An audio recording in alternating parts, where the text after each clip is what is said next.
Hello बच्चों, स्वागत है आपका फिर से एक बार हमारे साथ जुड़ने के लिए। तो देखिए, आज हम इस वीडियो के अंदर बात करेंगे जो कि आपका बीएससी नर्सिंग का भी एडमिशन प्रोसेस स्टार्ट हो रहा है ना, तो उसके लिए आपको ओरिजिनल डॉक्यूमेंट कितने चाहिए, साथ ही साथ आपको यहाँ पर डिमांड ड्राफ्ट है जो किस तरह से बनाना पड़ता है और उसके अंदर क्या लिखना पड़ता है, तो उसके बारे में पूरा डिटेल में बात करेंगे। साथ ही साथ आपको यहाँ पर अगर राउंड 1 के अंदर कोई कॉलेज मिल जाता है और आप राउंड 2 के लिए अप्लाई करते हो बेटरमेंट करके कॉलेज ज्वाइन करके, तो आपको वहाँ पर जो है राउंड 2 के अंदर जो सीट मिलेगा वो ही लेना पड़ेगा, या फिर आपको राउंड 1 में जो कॉलेज मिला था वो कॉलेज ज्वाइन करना पड़ेगा, या फिर अगर आपको बेटरमेंट के अंदर ये जो कॉलेज मिला है उसके नीचे का कॉलेज मिलेगा, या फिर जो आपने कॉलेज डाले हैं जो कॉलेज आपका अलॉट हुआ है तो उसके ऊपर का कॉलेज मिलेगा। तो पूरा डिटेल में बात करेंगे, तो आप पूरा वीडियो देखिए, आपका हर एक डाउट यहाँ पर क्लियर हो जाएगा। लेकिन हम सबसे पहले बात करेंगे कि अगर आपको सीट मिल चुका है तो आपको यहाँ पर एडमिशन प्रोसेस में पार्टिसिपेट करने के लिए यहाँ पर कौन कौन से डॉक्यूमेंट जो है कॉलेज के अंदर सबमिट करने पड़ेंगे। साथ ही साथ वहाँ पर आपको पेन ड्राइव के अंदर लेके जाना पड़ेगा, या फिर आप वहाँ पर ओरिजिनल डॉक्यूमेंट पूरे के पूरे सबमिट कर सकते हो। और आपको क्या वहाँ पर प्रिंट, कलर प्रिंट लेके जाना है, फिर ब्लैक एंड व्हाइट भी चलेगा। तो पूरा डिटेल में बात करेंगे, पूरा वीडियो देखिए। देखिए, आपको यहाँ पर एक गोदावरी कॉलेज ऑफ नर्सिंग नजर आएगा, तो इस कॉलेज की वेबसाइट के ऊपर से मैंने PDF डाउनलोड किया है जो कि आपको यहाँ पर जो है ओरिजिनल डॉक्यूमेंट कितने चाहिए तो पूरा इसके अंदर मेंशन किया हुआ है। तो वो कैटेगरी टू कैटेगरी यहाँ पर डॉक्यूमेंट वेरी भी करता है, तो पूरा डॉक्यूमेंट मैं आपके साथ यहाँ पर एक्सप्लेन करूँगा। देखिए, सबसे पहले आपको क्या करना पड़ेगा, आपका एक अलॉटमेंट लेटर यानी कि सिलेक्शन लेटर होता है ना, अभी राउंड 1 का रिजल्ट आया है, तो उसके बाद आपको यहाँ पर CET सेल के जो ऑफिशियल वेबसाइट है वहाँ पर जाके एक सिलेक्शन लेटर डाउनलोड करना होता है। तो वहाँ से वो सिलेक्शन लेटर या फिर अलॉटमेंट लेटर आपको डाउनलोड करना पड़ेगा, और जो आप अलॉटमेंट करेंगे डाउनलोड लेटर तो आपको लेके कॉलेज के अंदर जाना पड़ेगा, तो आपके CET सेल के ऊपर आसानी से मिल जाएगा। उसके बाद देखिए, यहाँ पर आपको एक ऑनलाइन एप्लीकेशन फॉर्म होता है ना, जो कि आपने www.mahacetcell के ऊपर जो फॉर्म फिल किया था, अभी BSc नर्सिंग के लिए आपने एक फॉर्म फिल किया था ना, कि वहाँ पर आपने रजिस्ट्रेशन 1000 रुपीज़ जो है पे करके यहाँ पर एक रजिस्ट्रेशन फॉर्म फिल किया था एडमिशन प्रोसेस में पार्टिसिपेट के लिए। तो उसका जो आपने एक एप्लीकेशन फॉर्म का प्रिंट आउट होगा आपके पास, तो प्रिंट आउट आपके पास होना बहुत ज़रूरी है। देखिए, उसके बाद यहाँ पर नीट 2022 एडमिट कार्ड यानी कि यहाँ पर आपको एडमिट कार्ड देना है, लेकिन एडमिट कार्ड आपको यहाँ पर नीट का नहीं चाहिए, इस बात का ध्यान रखिए। यहाँ पर उस समय नीट के बेसिस पे एडमिशन चलते थे, इसलिए इन्होंने यहाँ पर नीट मेंशन किया हुआ है। लेकिन आपको यहाँ पर जो एडमिशन के लिए डॉक्यूमेंट देना पड़ेगा ना, एडमिट कार्ड, तो आपको यहाँ पर CET का एडमिट कार्ड देना पड़ेगा, जो कि आपका हॉल टिकट होगा। आपने जो CET का एग्जाम दिया था ना, वो एडमिट कार्ड आपके पास होगा, तो वो एडमिट कार्ड आपको यहाँ पर चाहिए एडमिशन प्रोसेस में पार्टिसिपेट करने के लिए, फिर कॉलेज ज्वाइन करके बेटरमेंट को अप्लाई करने के लिए। उसके बाद देखिए, आपके पास एक आधार कार्ड होना चाहिए, जो कि आपका आधार कार्ड होता है तो आपके पास होना चाहिए। उसके बाद आपके पास यहाँ पर एक मार्कशीट होना चाहिए, जो कि आपने CET का एग्जाम दिया था, जो कि आपका परसेंटाइल उसके ऊपर आया था ना, तो CET का मार्कशीट जो है आपके पास होना चाहिए। इस बात का ध्यान रखिए। इस नीट जो आपको यहाँ पर नजर आना, आप इसे स्किप कर दीजिए, क्योंकि आपके एडमिशन जो है CET एग्जाम के ऊपर है, तो आपके यहाँ पर CET का मार्कशीट होना आपके पास बहुत ज़रूरी है। उसके पास देखिए, आपको यहाँ पर एक नेशनलिटी जो है डॉक्यूमेंट होना चाहिए, या फिर एक वैलिड पासपोर्ट भी दे सकते हैं, फिर बर्थ सर्टिफिकेट, इनमें से कोई भी एक डॉक्यूमेंट आपके पास होना चाहिए। और हर बच्चों के लिए यहाँ पर ये डॉक्यूमेंट कंपलसरी है, इस बात का ध्यान रखिए। उसके पास आपके पास एक डोमासाइल होना चाहिए, और डोमासाइल आपको महाराष्ट्र स्टेट का होना चाहिए। अदर स्टेट का डोमासाइल होगा तो आपको यहाँ पर एडमिशन नहीं दिया जाएगा, इस बात का ध्यान रखिए। आपको यहाँ पर डोमासाइल जो है महाराष्ट्र स्टेट का ही होना चाहिए। उसके बाद देखिए, आपको एक SSC पासिंग सर्टिफिकेट चाहिए आपके पास, जो कि आपका SSC का पासिंग सर्टिफिकेट होता है ना, इसके ऊपर आपका डेट ऑफ बर्थ मेंशन किया हुआ होना चाहिए, इस बात का ध्यान रखिए। यानी कि जो आपका मार्कशीट होगा 10th क्लास का SSC का, तो उसके ऊपर अगर आपका डेट ऑफ बर्थ है, जो भी आपका डेट ऑफ बर्थ है वो अगर मेंशन होगा तो वही डॉक्यूमेंट आपको यहाँ पर सबमिट करना पड़ेगा। उसके बाद आपके पास एक 12वीं का मार्कशीट चाहिए, SC का मार्कशीट भी आपके पास होना बहुत ज़रूरी है। देखिए, अगर आप कैटेगरी के अंदर आते हो, ओपन कैटेगरी के छोड़ के जितने भी बच्चे हैं कैटेगरी के, रिजर्व कैटेगरी के अंदर आते हैं, तो उनके पास अपना एक कास्ट होना चाहिए। अगर आप कैटेगरी के अंदर आते हो तो आपके यहाँ पर कास्ट लगेगा, अगर आप ओपन कैटेगरी में आते हो तो आपके यहाँ पर कोई भी कास्ट नहीं लगेगा। उसके बाद देखिए, कास्ट वैलिडिटी आपके पास होनी चाहिए अगर आप कैटेगरी के अंदर आते हो। तो देखिए, उसके बाद ये जो नॉन क्रीमिलियर आपको यहाँ पर दिख रहा है ना, 12 नंबर का 12 नंबर का नॉन क्रीमिलियर आपको देना पड़ेगा ना, NCL, तो वो उन्हीं बच्चों को देना है जो कि OBC कैटेगरी, या फिर जो बच्चे यहाँ पर SBC के अंदर आते हैं, VJ, NTB, NTC, NTD category के अंदर आते हैं ना, तो उनको आपको यहाँ पर एक नॉन क्रीमिलियर डॉक्यूमेंट देना होगा।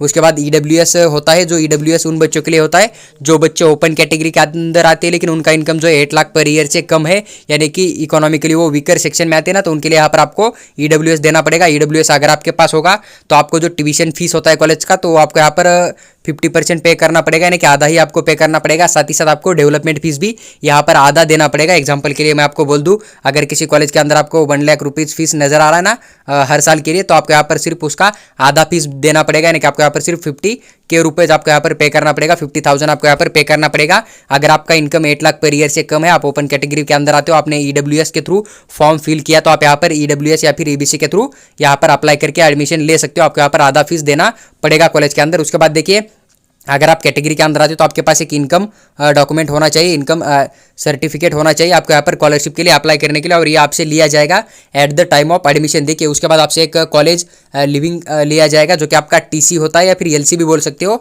जो कि कॉलेज का डॉक्यूमेंट होता है, जो कि आपका TC होता है 12th क्लास पास आउट का, तो आपके पास होना चाहिए। और TC हर बच्चों को यहाँ पर कंपलसरी है। देखिए, मान लीजिए कुछ बच्चे ऐसे कि उन्होंने BSc में एडमिशन लिया था, तो सेकंड ईयर पास आउट है, तो आप सेकंड ईयर का TC लेके वहाँ पर जा सकते हो। या फिर कुछ बच्चे ऐसे कि वो सीधा 12th में उन्होंने पास आउट किया, तो यहाँ पर 12th लेके जा सकते हो। देखिए, उसके बाद आपको एक मेडिकल फिटनेस चाहिए, जो कि सर्टिफिकेट है आपका मेडिकल फिटनेस। तो मेडिकल फिटनेस किन बच्चों को चाहिए?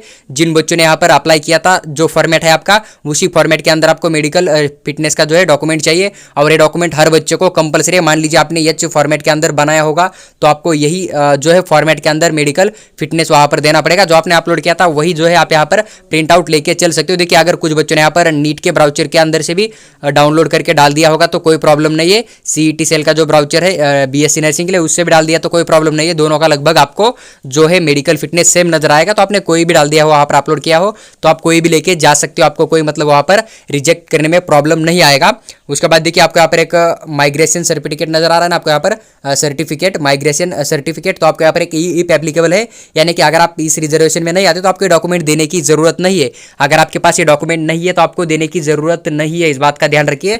बहुत ज़्यादा बच्चे यहाँ पर कन्फ्यूजन है कि सर यहाँ में देना पड़ेगा, तो हर बच्चे को ये नहीं देना है, इस बात का ध्यान रखिए। और जिन बच्चों के पास है वो बच्चे यहाँ पर इसे सबमिट कर देंगे कॉलेज के अंदर, अदरवाइज आपको यहाँ पर रिजेक्ट कर दिया जाएगा। लेकिन आपने सिर्फ अपने कैटेगरी के रिजर्वेशन के थ्रू फॉर्म फिल किया है, तो आपको यहाँ पर ये जो डॉक्यूमेंट है यहाँ पर कोई भी सबमिट करने की आपको जरूरत नहीं है। उसके बाद आपको यहाँ पर एक गैप देना पड़ेगा, जो कि एफिडेविट बनाकर, मान लीजिए आपने 12th जो है लास्ट ईयर पास आउट किया था, इस साल आपने 12th क्लास पास आउट नहीं किया था, लेकिन आपने 2 साल पहले या 1 साल पहले 12th क्लास पास आउट किया था, और आपने एडमिशन कहीं भी नहीं लिया था, बस आपका एडमिशन 12th क्लास में ही पड़ा हुआ था। आपने ना फर्स्ट ईयर में एडमिशन लिया है, ना सेकंड ईयर में एडमिशन लिया है, और आप सिर्फ 12th क्लास जो है पास आउट हो चुके हैं 1 साल पहले या 2 साल पहले, तो आपको यहाँ पर उसी के बीच में गैप जो है बनाना पड़ेगा, उसका एफिडेविट। वहाँ पर आपको एक 100 रुपये का स्टैम्प पेपर होता है, उसके ऊपर जो एक मतलब टाइप करना पड़ेगा एफिडेविट, और उसके नीचे जो है आपको यहाँ पर जो भी एडवोकेट होते हैं तो उनका सिग्नेचर स्टैंप लेकर आपको यहाँ पर एक एफिडेविट बनाना पड़ता है, और वही एफिडेविट आपको कॉलेज के अंदर सबमिट करना पड़ेगा। एडमिशन के टाइप आपको और गैप जो एफिडेविट है आपको यहाँ पर कंपलसरी चाहिए। उसके बाद देखिए, अगर एनी अदर इन्होंने ये बोल दिया है कि जैसे अगर आप PWD कोटा के थ्रू अप्लाई करते हो, मान लीजिए कि आप अपन PWD कोटा के थ्रू अप्लाई करते हो, तो आपके यहाँ पर PWD का लगेगा। अगर आप यहाँ पर ऑर्फन जो होता है ना, ऑर्फन कोटा, तो ऑर्फन के थ्रू अगर आप अप्लाई करते हो तो उसका भी डॉक्यूमेंट आपके पास होना कंपलसरी है, इस बात को थोड़ा समझ लीजिए। फिर अगर कोई अदर रिजर्वेशन होता है, जैसे कि D1 हुआ, D2 हुआ गवर्नमेंट कॉलेज के लिए खास करके, तो आप वहाँ पर भी डॉक्यूमेंट जो है आप सबमिट कर सकते हो। D1 D2 एंड जो अदर रिजर्वेशन होते हैं, जैसे कि MKB रिजर्वेशन हुआ महाराष्ट्र कर्नाटक स्टेट बॉर्डर का, तो वैसा अगर कोई रिजर्वेशन डॉक्यूमेंट आपके पास अवेलेबल है तो आपको यहाँ पर लगेगा। तो एनी अदर के अंदर आपको यहाँ पर जो अदर जितने भी रिजर्वेशन है, जो कि इन्होंने यहाँ पर मेंशन नहीं किया, तो रिजर्वेशन आपके पास होगा तो आपको डॉक्यूमेंट यहाँ पर देना पड़ेगा। अगर आपके पास वो रिजर्वेशन नहीं है, या फिर ऐसा भी रिजर्वेशन होता है गवर्नमेंट कॉलेज के अंदर की हिली एरिया का रिजर्वेशन होता है, अगर वो भी रिजर्वेशन आपके पास है, आपने वहाँ से फॉर्म फिल किया था, अगर आपको उस रिजर्वेशन का सीट मिला है, फिर आपने रजिस्ट्रेशन फॉर्म में वो डॉक्यूमेंट अपलोड किया था, या फिर वहाँ पर जो है कुछ कॉलेज माइनॉरिटी के भी होते हैं, माइनॉरिटी का भी अगर आपने अप्लाई किया तो आपको उस माइनॉरिटी का जो है डॉक्यूमेंट आपके पास होना चाहिए at the time of admission. अभी जो अभी आपका लास्ट डेट है राउंड 1 का एडमिशन करने का, तो उसी डेट के बीच में आपको यहाँ पर वो डॉक्यूमेंट आपके पास होना चाहिए। उसके बाद देखिए, यहाँ पर आपको जो है आपके 2 फोटोकॉपीज आपको अपने पास रखने हैं, इस बात का ध्यान रखिए। पूरे के पूरे ओरिजिनल डॉक्यूमेंट आपके पास होने चाहिए। 2 पासपोर्ट साइज के फोटोग्राफ भी अपने पास जो है होने चाहिए। डॉक्यूमेंट ओरिजिनल लेके जाए, और 3 जेरॉक्स का सेट भी आप लेके जा सकते हो, चाहे तो आप मोबाइल के अंदर PDF बनाकर भी ले जाइए। देखिए, PDF का क्या होता है कि कुछ कॉलेज बोलते हैं कि आप पेन ड्राइव के अंदर PDF बनाकर ले और पेन ड्राइव हमारे पास दे दीजिए, लेकिन कुछ कॉलेज होते हैं कि आपने ओरिजिनल डॉक्यूमेंट लेंगे, वहाँ पर वो खुद स्कैन करेंगे और खुद भी अपलोड करते हैं, इस बात का ध्यान रखिए। तो उतना मायने नहीं रखता, बस अपने पास पूरे ओरिजिनल डॉक्यूमेंट होने चाहिए, उनका जेरॉक्स का सेट भी होना चाहिए, मिनिमम 2 कॉलेज लेके रखेगा आप अपने पास, 3 जो है जेरॉक्स का सेट लेके साथ में जाइए। आपके पास पासपोर्ट साइज का फोटोग्राफ भी होना चाहिए, जो आपने फॉर्म फिल करते वक्त वेबसाइट के ऊपर अपलोड किया था ना, वही जो है आपके पास होना चाहिए, जो कि आपका एक मतलब पासपोर्ट साइज का फोटोग्राफ होता है आपके पास अवेलेबल होना चाहिए। उसके बाद देखिए आपको जो एक डिमांड ड्राफ्ट बनाना पड़ेगा, जो कि आपका फीस का होगा। मान लीजिए अगर आप VJNT कैटेगरी में आते हो ना, तो आपको यहाँ पर लगभग डेवलपमेंट फीस पे करना होता है। तो आपको डेवलपमेंट फीस अगर किसी कॉलेज का 6000 होगा, तो आपको यहाँ पर जो है 6000 का डिमांड ड्राफ्ट बनाना पड़ेगा। और डिमांड ड्राफ्ट आपको किस नाम से बनाना है, तो आप कॉलेज को कॉल करके उनसे पूछ लीजिए कि सर हमें डिमांड ड्राफ्ट किस नाम से बनाना है और कितने रुपीज़ का बनाना है, क्योंकि बहुत सारे कॉलेज ऐसे हैं जो कि खास करके विदर्भा में आते हैं। तो आपसे अगर आप बेटरमेंट के लिए जाओगे तो पूरा फीस मांग लेंगे, या फिर कुछ कॉलेज ऐसे है कि जहाँ पर SC/ST का फीस आप अगर देखोगे लगभग, तो SC/ST कैटेगरी के लिए यहाँ पर लगभग आपको 1500 पे करना होता है। लेकिन वही बहुत सारे कॉलेज ऐसे विदर्भा के अंदर खास करके, तो क्या बोलते हैं कि सर आप डेवलपमेंट फीस का 10,000 या 20,000 का डिमांड ड्राफ्ट बनाकर हमारे पास सबमिट कीजिए। तो आपसे आप बेटरमेंट के लिए जा रहे हो इसलिए मांग रहे हैं, तो आपको उतना डिमांड ड्राफ्ट वहाँ पर बनाकर सबमिट करना पड़ेगा। डिमांड ड्राफ्ट आपको बैंक में जाके बनाना पड़ता है, और डिमांड ड्राफ्ट बनाने वक्त आप ध्यान रखिए कि आपको नेशनल बैंक का ही डिमांड ड्राफ्ट बनाना है, उस बात का ध्यान रखिए। जितना फीस कॉलेज बोल रहा है उतना वहाँ पर सबमिट कर दीजिए, क्योंकि देखिए जब आपको राउंड 1 में सीट मिल जाएगा, जब आप वहाँ पर बेटरमेंट के लिए अप्लाई करोगे, डिमांड ड्राफ्ट एंड पूरे ओरिजिनल डॉक्यूमेंट देके, वही अगर आपको बेटरमेंट हो गया, राउंड 2 में अलग कॉलेज मिल गया ना, तो आप पूरा राउंड 1 का एडमिशन कैंसिल कर सकते हो। वहाँ पर आपको 1500 रुपीज़ फिर से कैंसिल करने का लगेगा, लेकिन आपको पूरे जितने भी ओरिजिनल डॉक्यूमेंट आपने वहाँ पर सबमिट किया था और जितनी भी फीस वहाँ पर दे दी थी ना, तो पूरा का पूरा आपको रिटर्न मिल जाएगा। और वही फीस एंड वही डॉक्यूमेंट जो आप लेके अदर कॉलेज जो भी आपको राउंड 2 में अपग्रेडेशन होकर न्यू कॉलेज मिलेगा ना, तो वहाँ पर वही फीस आप वहाँ पर वही डॉक्यूमेंट उस कॉलेज के अंदर आप सबमिट कर सकते हो। फिर से वहाँ पर आपको एडमिशन फीस जो है 1500 देना पड़ेगा, और जो अदर फीस है आपको यहाँ पर डिमांड ड्राफ्ट के फॉर्म में वहाँ पर सबमिट करनी पड़ेगा। लेकिन जनरली बात करें तो SC/ST कैटेगरी के बच्चों के लिए यहाँ पर कोई भी डिमांड ड्राफ्ट बनाने की जरूरत नहीं है। 1500 रुपीज़ है वही आपको यहाँ पर कैश के अंदर फीस देना पड़ेगा, और आप वहाँ पर रिटेंशन फॉर्म भी दे सकते हो, फिर वहाँ पर कॉलेज ज्वाइन करके बेटरमेंट के लिए भी अप्लाई करते हो। लेकिन कुछ कॉलेज ऐसे है कि जो आपसे डेवलपमेंट फीस भी लिया जाएगा SC/ST बच्चों के लिए भी, तो आपको वहाँ पर घबराने की कोई बात नहीं। अगर वहाँ पर आपको बेटरमेंट नहीं होता और जब आप यहाँ पर एडमिशन करने के लिए जाओगे, तब आपको डिमांड ड्राफ्ट रिटर्न मिल जाएगा। फिर जब आप स्कॉलरशिप का MHDBT के ऊपर फॉर्म भरोगे, तब आपको आपने जितना भी फीस दिया है वो फीस आपको रिफंड मिल जाएगा। अगर आपके पास कैटेगरी के पूरे ओरिजिनल डॉक्यूमेंट है, आपका इनकम 8 लाख पर ईयर के जो है नीचे आता है ना, तो आपको पूरा कैटेगरी का बेनिफिट वहाँ पर मिल जाएगा। इस बात का ध्यान रखिए। तो ये जो डिमांड ड्राफ्ट है आपको बैंक के अंदर जाके बनाना है, और जो आपका नेशनल बैंक होता है, जैसे कि HDFC बैंक हुआ, आपका SBI बैंक हुआ, या फिर AU स्मॉल फाइनेंस बैंक हुआ, तो किसी भी बैंक का आप यहाँ पर डिमांड ड्राफ्ट बनाकर कॉलेज के अंदर सबमिट कर सकते हो। देखिए मान लीजिए कि कोई बच्चा अगर आज जा रहा है संडे को, या फिर मतलब एडमिशन के लिए, तो आप वहाँ पर जाके सीधा भी जो है अपना चेक भी दे सकते हो। लेकिन वही आपको नेक्स्ट वर्किंग डे के अंदर वहाँ पर डिमांड ड्राफ्ट सबमिट करना पड़ेगा। तो आई होप कि जो आप मंडे को वहाँ पर डिमांड ड्राफ्ट बना सकते हो, एक 12 PM तक आपका डिमांड ड्राफ्ट बन जाएगा। और अगर आपके नियर बाय कॉलेज होगा तो आप वहाँ पर जाके जो है एडमिशन कर सकते हो, या फिर उन्हें बोल सकते हो कि आप मंडे को जाके वहाँ पर चेक भी दे सकते हो, और उन्हें बोल सकते हो कि हम जो है ट्यूजडे या वेंसडे को आपको यहाँ पर डिमांड ड्राफ्ट बनाकर लाके दे देंगे, तो वहाँ पर आपका एडमिशन हो जाएगा। तो ये था डिमांड ड्राफ्ट के बारे में। देखिए अब आपका एक कॉमन क्वेश्चन था कि सर अगर मान लीजिए राउंड 1 के अंदर हमें कॉलेज मिला है, वही कॉलेज अगर हमें सेकंड राउंड के अंदर चाहिए तो क्या करना पड़ेगा।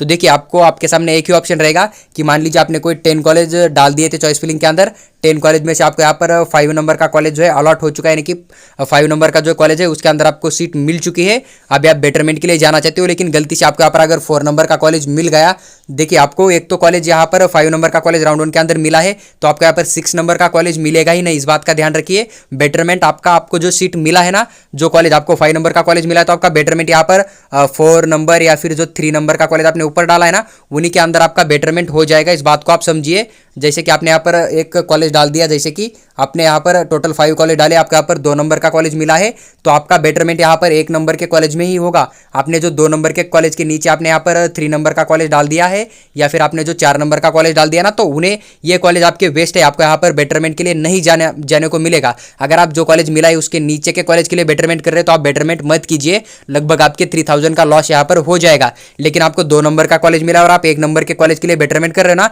तो आप बेटरमेंट कर सकते हो। आपको यहाँ पर सेकंड राउंड या थर्ड राउंड में बेटरमेंट को एडमिशन मिल जाएगा, और थर्ड राउंड तक आप यहाँ पर बेटरमेंट के लिए जा सकते हो। उसके बाद आप बेटरमेंट नहीं कर सकते हो। थर्ड राउंड में जो भी कॉलेज मिलेगा आपको वही कॉलेज लेना पड़ेगा। इस बात का ध्यान रखिए। अब आपका सेकंड राउंड का यही था कि सर मान लीजिए कि हमने यहाँ पर 5 कॉलेज जो है डाल दिए हैं, हमें 3rd नंबर का कॉलेज मिला है, हम बेटरमेंट के लिए जा रहे हैं, लेकिन हमें यहाँ पर सेकंड नंबर का ऊपर वाला कॉलेज मिलेगा या मिलेगा बेटरमेंट के थ्रू, तो हम क्या यहाँ पर फिर से सेकंड राउंड में थर्ड नंबर वाला कॉलेज ले सकते हैं या नहीं? तो देखिए इस क्वेश्चन का आंसर यही होगा कि आपको जो राउंड 1 में कॉलेज मिला है वहां पर आप ज्वाइन करके बेटरमेंट के लिए अप्लाई करोगे तो आपको यहाँ पर सीधा जो है बेटरमेंट हो गया तो आपको सेकंड नंबर का कॉलेज या फिर इससे ऊपर का जो फर्स्ट नंबर का कॉलेज होगा, दोनों में से एक कॉलेज मिल जाएगा। जिस कॉलेज का कट ऑफ आपके मार्क के अंदर आ जाएगा ना, वही कॉलेज आपको मिलेगा। तो आपको यहाँ पर जो सेकंड या फर्स्ट नंबर का कॉलेज मिला ना, तो वहां पर आपको एडमिशन लेना जो है यहाँ पर कंपलसरी होगा। इस बात का ध्यान रखिए, आपको यहाँ पर फिर से थर्ड नंबर का कॉलेज नहीं मिलेगा, लेकिन इनकेस अगर इन दो कॉलेज का कट ऑफ जो है ज्यादा आता है, थोड़ा ऊपर आता है, तो आपको यहाँ पर जो है थर्ड नंबर का कॉलेज फिर से सेकंड राउंड के लिस्ट के अंदर वही थर्ड नंबर का कॉलेज आपको अलॉट किया जाएगा और आपको थर्ड नंबर का जो कॉलेज मिल जाएगा ना, वहां पर आपको एडमिशन लेने के लिए चांस बन जाएगा। लेकिन आपका बेटरमेंट अगर फर्स्ट या सेकंड नंबर वाले के ऊपर वाले कॉलेज में हो गया तो आपको यहाँ पर फर्स्ट या सेकंड नंबर का जो कॉलेज है ना, वहां पर एडमिशन लेना कंपलसरी होगा। इस बात का आप थोड़ा ध्यान रखिए। अगर आपको ऊपर वाला कॉलेज नहीं चाहिए तो आप यहाँ पर जो है जो सीट मिला है उसे जाके यहाँ पर रिटेंशन फॉर्म फिल करके अपना एडमिशन यहाँ पर कंफर्म कर सकते हो। इस बात का ध्यान रखिए। लेकिन अगर आपको बेटरमेंट करके ऊपर का कॉलेज चाहिए तो आप बेटरमेंट के लिए जा सकते हो, लेकिन आपको जो सीट अलॉटमेंट हुआ है उससे नीचे आपने जो कॉलेज डाले वहां पर अगर आप एडमिशन लेना चाहते हो बेटरमेंट करके तो आपको यहाँ पर एडमिशन नहीं मिलेगा। इस बात का थोड़ा ध्यान रखिए। तो ये जो पूरा प्रोसेस था तो विद डिटेल एक्सप्लेन किया मैंने आपके साथ। अगर आपको वीडियो अच्छी लगी है तो लाइक कीजिए और चैनल को सब्सक्राइब करके हमारे साथ बने रह सकते हो। अगर आपको आने वाला आगे का जो भी वीडियो हम डालेंगे उनकी जरूरत होगी तो आप हमारे साथ जुड़े रह सकते हो।